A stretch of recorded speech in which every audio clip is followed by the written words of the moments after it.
Ok, je vais vous raconter quelque chose qui m'est arrivé, ça fait 4 ans, oui, 4 ans aujourd'hui. Euh, J'avais une connaissance à moi qui un jour a eu à acquérir des terres. Et une fois, puisque bon, on a eu l'occasion de se rencontrer et puis il est venu, il a eu à acquérir des terres, plus, au fait, vingtaine ou trentaine d'hectares. Je me rappelle plus trop, soit entre 20 ou 30 hectares, quelque part. Et quand on s'est donc rencontrés, il fallait que bon, il est venu avec au fait, un ensemble de devis, des comptes d'exploitation prévisionnels. Et il fallait que, bon, il me montrait. Et puis, quand j'arrive, donc, on échangeait juste là. Et puis, il me dit que, bon, il faudrait que tu jettes un coup d'œil, puisqu'il était un connaissant. Je dis, OK, d'accord, il n'y a pas de souci. Lorsque je prends, donc, il dit, OK, quel est le projet que tu veux mettre en place par rapport à ça? Parce que je rappelle juste que il avait déjà une certaine idée. Et il me faisait comprendre que, il veut produire, donc, le maïs sur 10 hectares. Il n'y a pas de souci. Vous pouvez le faire sur, il n'y a pas de problème. Mais maintenant, lorsque je prends cette fiche, parce que c'est ça que je veux faire comprendre, c'est que parfois, il faut qu'on évite de vendre les rêves aux gens en agriculture. L'agriculture peut te rendre riche, comme ça peut te rendre pauvre. Et il y a beaucoup de personnes, à l'instant où je parle, même beaucoup plus même de la diaspora parfois, qui se trouvent endettés, tout simplement parce qu'il y a du rêve qu'on vend et les réalités, on ne reconnaît pas. Ce monsieur voulait produire sur 10 hectares, je n'ai pas de problème, la culture du maïs. Mais sauf que dans les prévisions qui ont été faites, il avait l'intention de vouloir prendre 2 ouvriers permanents et des ouvriers temporaires.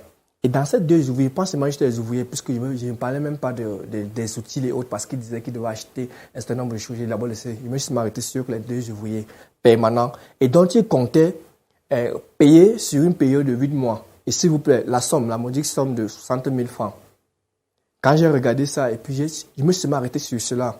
J'ai dit à ce monsieur, j'ai posé une simple question. Il a posé la question que oui. Bon, les fonds que vous voulez prendre là, c'est vos propres fonds ou bien c'est ailleurs? Et le monsieur m'a fait comprendre que bon, c'est vrai que dans le budget et autres là comme ça, il n'avait que 20% et 80%, il devait aller dans s'endetter pour cela.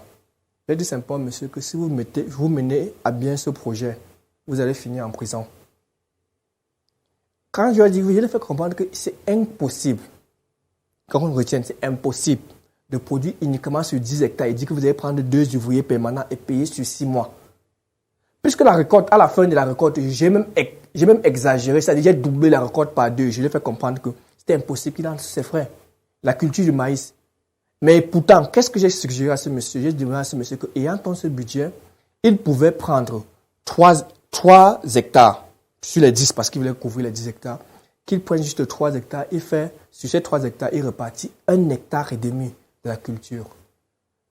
Puisque la localité permettait aussi de pouvoir, et la période permettait aussi la production du haricot.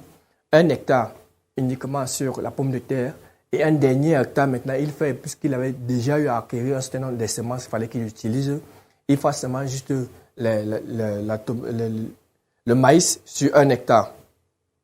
Et heureusement, il a eu à suivre le conseil.